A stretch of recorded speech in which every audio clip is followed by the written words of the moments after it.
Well, hope you guys were holding your breath from the last Best Games video from 2016, because if you were, you know, you'd be dead. Anyways, 2017, great year for games, not so much the American people, but let's not get into that. Wow, but this year was so good for games that I couldn't even keep it at a list of 15. I had to extend it to 20. So, I was even thinking about 25, but 20 is just a better number. So let's just hop into it, starting with Number 20, Call of Duty World War II. The franchise had started to drive itself into the ground with ridiculous space battles and absurd future technology, finally gets back to its roots in this. The campaign is poignant and intense. It feels a lot like a World War II movie.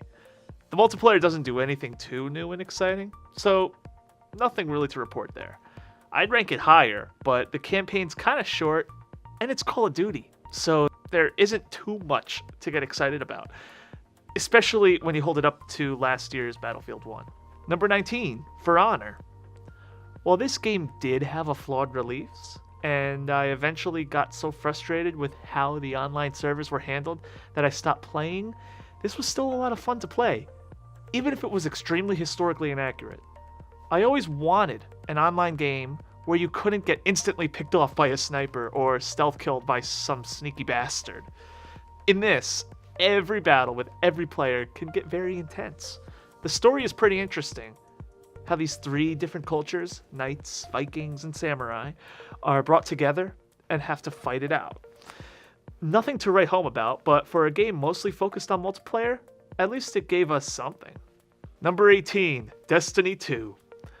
I was unsure if I even wanted this one on the list, but in the end, after how it improved itself over the original Destiny, I think it earned at least something, even if it's near the bottom. The campaign of the original was dull, so they definitely improved a lot in that respect. Also, while there's still a crap ton of grinding to level up, it isn't nearly as bad as the first time where you had to go around the galaxy collecting different planets' materials for hours just to level up for a piece of armor. The multiplayer is fun and satisfying, plus the worlds you get to explore are pretty unique. So, I mean, it's not A+ material, but at least it deserves a spot here. Number 17, Prey. A kind of reboot of a science fiction horror game involving Native Americans. This new Prey is almost completely unrelated, except it involves aliens. This new one has a pretty big and open world, with a lot of spooky enemies hiding in the shadows to take on. The story isn't the most original, but it was still pretty engaging and weird in a way that stands out from other sci-fi games. It also had aliens that could disguise themselves as coffee mugs, so, like, that's fun, I guess. Number 16, Assassin's Creed Origins. A game franchise that most people cite when they talk about how overdone some games are. This new Assassin's Creed broke a lot of its tropes and overdone mechanics to create something pretty fresh and new. As the title implies, this shows how the Assassin Guild got its start in ancient Egypt. Exploring this environment is something that I rarely got bored of. Egypt isn't just sand and pyramids as some people might think. It had a whole bunch of different locales to find, from a beautiful oasis in the middle of the desert to a thriving metropolis run by the Greeks. The main character, Bayek, was a pretty cool and likable guy, and his quest for revenge that later turns into a quest to free Egypt from corruption is one that's really satisfying to watch unfold. Number 15, The Evil Within 2. I enjoyed the game that preceded this, but it definitely had some off moments in terms of writing and gameplay. The sequel tightens a lot of things up and amps up the scares as well. I love the setting of an intense asylum from the last game, but this new one had a bigger environment with a quaint all-American town that was corrupted by this weird nightmarish government experiment. Most horror games don't allow you to walk outside the set path the writers and designers give to you because they can't maintain scares in an open world. This game managed to do that pretty well. with a lot of side missions involving some freaky moments unrelated to your main quest. The two villains in this were also much more interesting than the generic crazy dude from the last one. A serial killer artist, and an evil priest with an army of the dead at his fingertips. Plus, the game was about 14 hours long, which is definitely lengthier than your usual survival horror game, and it managed to keep me pretty engaged. Number 14, South Park, The Fractured Butthole. I've always been a fan of South Park, even if in recent years, I feel like they lost their touch of it. This game shows that the two writers, Matt Stone and Trey Parker, still got it. In their newest RPG, they further subvert the tropes of this style of game along with the superhero genre. It brings back the vigilante alter egos of Cartman and his gang of 4th graders to take on enemies such as crab people, an elder god whose name is partially a racial slur, strippers, old people, cops, genetically engineered cats with multiple asses, Jared from Subway, and other hilarious enemies. The game feels like an extended episode of the show, which I'd say is high praise. Even though the graphics are the usual two-dimensional mediocre animation from the show, the fact that the game designers captured that so well makes it feel right. Number 13, Yooka-Laylee. For anyone who grew up around a Nintendo 64, they should recognize the style of Yooka-Laylee. We never got the sequels we deserve to Banjo-Kazooie and Banjo-Tooie, but this feels like the child they could have had. The originals had a bear and bird team up to take on a witch. This has a chameleon and a bat take on a corrupt corporation made of bees. And even though it feels a lot like the old games, it's not like they're ripping it off. More like paying a tribute to two classics. From the characters' dialogue sounding like gibberish to the bosses, this game honors the memory of the originals while making up its own ideas that stand well on their own. Number 12, Hellblade, Senua's Sacrifice. Never have I seen a game capture severe mental illness in such a realistic and impressive way. The fact that the creators put that on top of a horror game set in the era of Vikings makes it even more impressive. It also involves one of the greatest video game motion capture and voice performances I've ever seen. The main character is a heartbreaking example of the real-life impacts of psychosis. The amount of research the creators put into making you feel like you were experiencing the delusions the main character suffered was fantastic. When you played with headphones, you could hear the voices in Senua's head coming from all around you.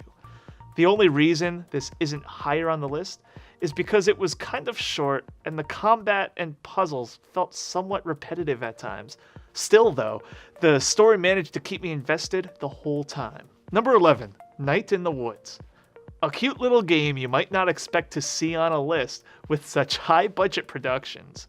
Night in the Woods was a quaint and impressive little experience that I felt definitely stood out. The game is set in a world of talking animals in a pretty average American neighborhood. You play as May, a cat who dropped out of college because she's going through some serious existential crises. When she returns to her hometown of Possum Springs, she finds that it is paradoxically the same as it's always been, but also changed in a strange and ominous way. The characters you engage with day to day are well realized and feel like actual people. I related a bit too much to May, a young millennial confused about the direction her life is going, still reliant on her parents, so it definitely hit me pretty hard, but I don't think I'm alone there. The soundtrack was also pretty fantastic, and it stood out to me as one of the best of the year. Number 10. It's me, Blanket Man. Oh, fuck! What the? Jeez. Oh no! Oh no, my blanket! Help! Help! Help! I can't breathe! Is my butthole showing? I can't breathe! Number 10, Injustice 2. 2. Now, I grew up playing all sorts of those fun puzzle games where you had to slide one, but then there was a space, and you had to slide another one. They had one at Chuck E. Cheese, and I would bully any kid that tried to make it so I couldn't play it. And I was the reigning champ. But finally, we have a game where it's just those puzzles. It's so much fun. It's a little bit confusing that the puzzles are all white and there's no pictures because you don't really know when you've accomplished anything. But that's what I like about it. You don't know. Number 9, Resident Evil Biohazard. Now, I'm gonna tell you a personal story about my family. I grew up with 3 sisters and I was the only boy. And these sisters were always hogging the bathroom. So I grew to resent all women. But this game, I started to think maybe them girlies got it going on. Because makeup tutorials are fun, and it was fun to be able to put makeup on my character. And then I got to put makeup on other characters, and you got to go to a beauty show, and I tell ya, I woke up after playing that game and went, I had a dream, and I was beautiful. Number 8, Horizon Zero Dawn. Now, I don't like aliens, and I don't like dark, scary alien ships, but this ship wasn't so scary. It was a ball pit alien ship, and that reminded me of Chuck E. Cheese. I always used to bully any of the kids that went into the really deep ball pit. The shallow ball pit for suckers. But the real gentlemen, well, they were smoking their pipes in the deep ball pit. Those balls were up to my chinny chin chin, and I was thinking, my oh me, if I had a beard, I'd stroke it. So obviously, this is gonna be my number 8 pick. Number 7. The Legend of Zelda, Breath of the Wild. Brrr! Is anyone else getting cold? Well, I sure am. But you have to expect you're gonna get a little bit cold in an ice cube making simulation. Oh, wow! I tell you, I could never figure out the hang of making ice cubes in real life. I would try to do it, but then I'd be bullied by my 3 sisters and they'd tell me, you can't make ice, so you can't be the treasurer of our lemonade stand. And I'd say, one day I'm gonna figure out how to open the storm drain, throw you 3 down there, and I'm gonna plug it back up. And then it's gonna rain and you're gonna drown. So that's why I liked this game, because I got to learn how to make ice cubes. And maybe I won't want my sisters dead. Number 6. Cuphead. I tell you, I'm not much of an adult in a lot of ways. I still have some piddle problems. I don't like walking on streets alone. And if I'm being honest, I listen to rappy radio. It's the only thing I listen to in my car. But there are instances where you have to become a grown-up. And you know what? I felt like a real grown-up when I ate my first apple unpeeled. Nom nom nom nom nom. Apple in my tum. And this game is great because you get to be a horrifying serial killer that kills a bunch of apples. I think killing people is more fun personally, but these apples had faces and personalities, so you definitely felt like you were removing life from the planet. Number 5, Wolfenstein 2, The New Colossus. Now, you know that I'm a Disney freak! Walt Disney is my personal, not zero, but hero!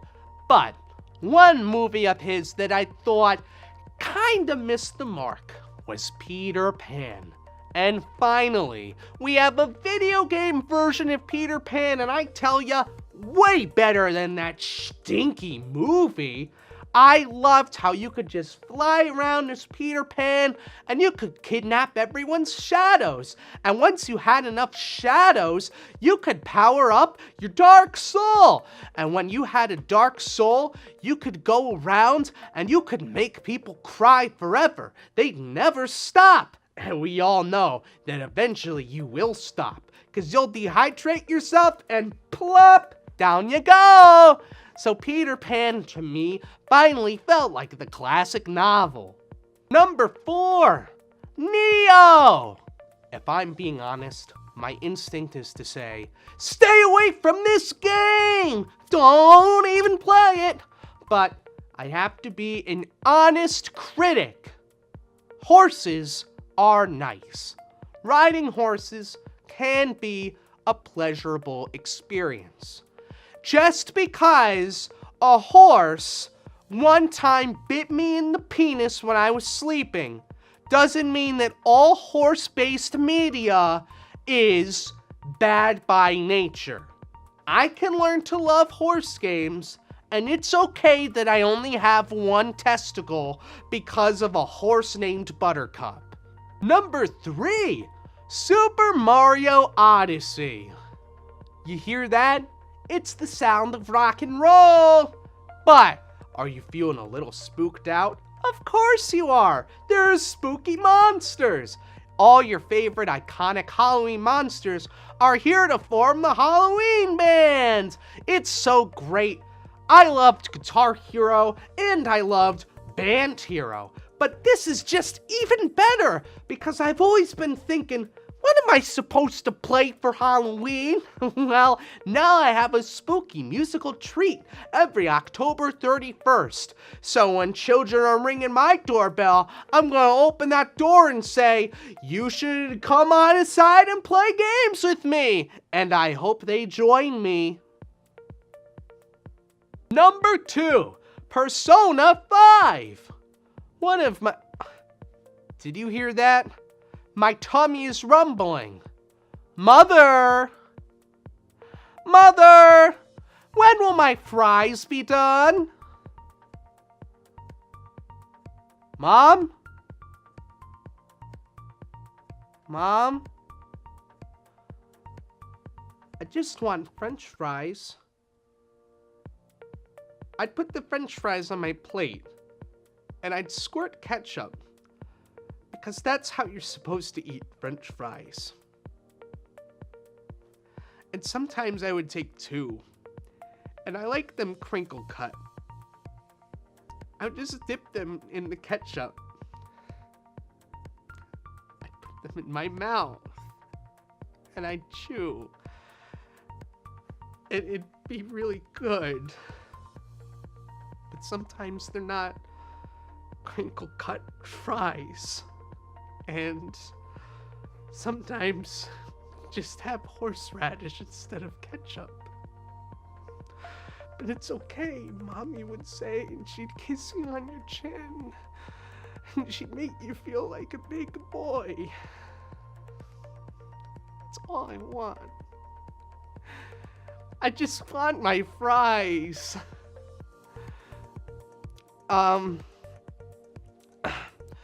So, yeah, it was a fun RPG. It was pretty good gameplay. I liked it a lot. Number 1, Nier Automata.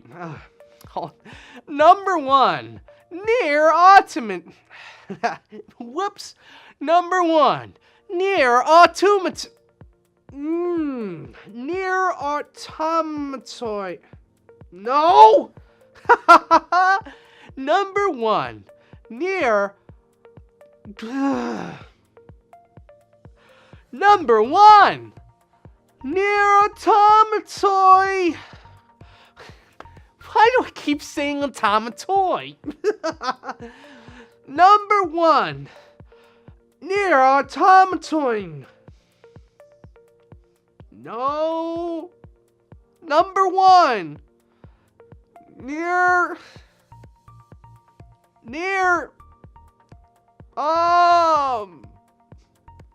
Mom. Number 1, Nier Automata. Number 1, Nier. It's between. Number 1, Nier. Number 1, Nier Automata. Oh, that was it. Nier Automata was a really fun game. It had a lot of great characters, and the main quest was really, really fun. The side quests were also quite a blast. It really was, all around, an amazing game, and it's hard to not call it the greatest game of the year. Do this list bullshit, and then I'm gonna get my dick. What the fuck are you doing here? Hello? Oh God! What the? What are you doing? What's going on? What's going on? What are you doing? Ow. I'm trying to help your show. Come on. I can't do it. I'm sorry. I'm sorry. Ow, you really hurt me.